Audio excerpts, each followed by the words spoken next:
বিতর্কিত উপস্থাপক ময়ূক রঞ্জন ঘোষ তিনি আসলে বাংলাদেশ এবং ভারতের ভিতরে এক ধরনের যুদ্ধ লাগিয়ে দেওয়ার একটা পায়তারা করছে। ভারত বড় বড় কথা বলে, কিন্তু ভারতের এখনো 75% মানুষ খোলা আকাশের নিচে আপনার টয়লেট করে, স্বাস্থ্যগত দিক থেকে কখনো উন্নতি করতে পারেনি। তারা আবার আমাদের সাথে যুদ্ধের ঘোষণা দেন। আপনি যদি ভাই ভাই আমাদেরকে একটু বলতেন আসলে সেদিন কি ঘটেছিল আপনার সাথে রিপাবলিক বাংলার লাইভ টক শোতে।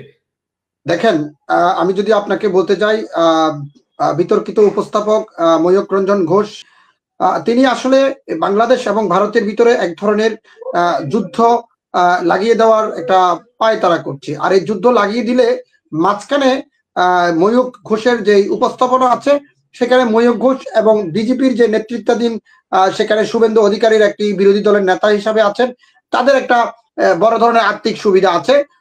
বাংলাদেশ থেকে পাচার হওয়া সকল মুনাফা এবং বাংলাদেশ থেকে লুটপাটের সকল টাকা এখন 5 আগস্টের পরে পালিয়ে যাওয়া প্রধানমন্ত্রী সেটি ওখানেই খরচ করছে।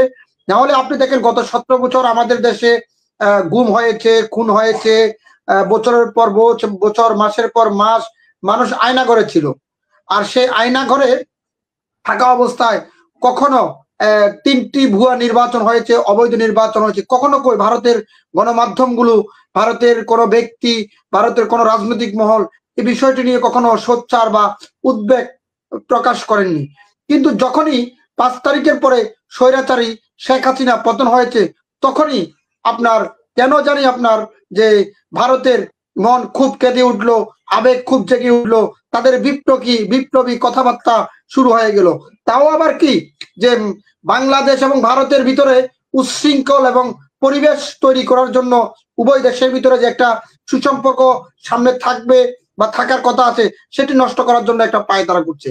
বাংলাদেশ যদি ভারতের সাথে ধরেন কোন ধরনের বন্ধুত্ব না রাখে বা চুক্তি না রাখে, বাংলাদেশ সামনে আরো অনেক ডেভেলপ হয়ে যাবে, অনেক এগিয়ে যাবে।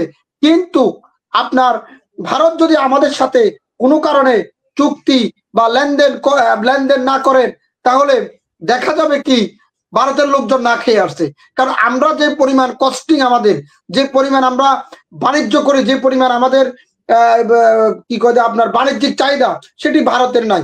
অতএব আমাদের সাথে ভারতের যদি কোনো প্রকার বাণিজ্যিক লেনদেন বন্ধ হয়ে যায়, তাহলে ভারত নির্ভয়ে 1 বছরের ভিতরে তারা অভাব অনটনে দিন কাটাবে, বাণিজ্যিক ভাবে তারা অনেক ক্ষতিগ্রস্ত হবে। এই জন্য ভারত চাচ্ছে আমাদের ভিতরে ভয় ভীতি বা আমাদেরকে ভয় লাগিয়ে বা বিভিন্ন বর্ডার অঞ্চলে আপনার যুদ্ধ লাগিয়ে তারা বাংলাদেশকে কবজায় নিয়ে যাবে। ভারত বড় বড় কথা বলে, কিন্তু ভারতের এখনো 75% মানুষ খোলা আকাশের নিচে আপনার টয়লেট করে। খোলা আকাশের নিচে 75% মানুষ খোলা আকাশের নিচে এখন টয়লেট করে। তারা এখনো স্বাস্থ্যগত দিক থেকে কখনো উন্নতি করতে পারেনি। তারা যে ভারত এখন পর্যন্ত আপনার তারা তাদের 75% মানুষকে এখনো কি বলে এটাকে সুস্থ স্বাভাবিক ভাবে টয়লেট করা আপনার শিখাতে পারেননি। তারা আবার আমাদের সাথে যুদ্ধের ঘোষণা দেন। যুদ্ধের ঘোষণা দেন।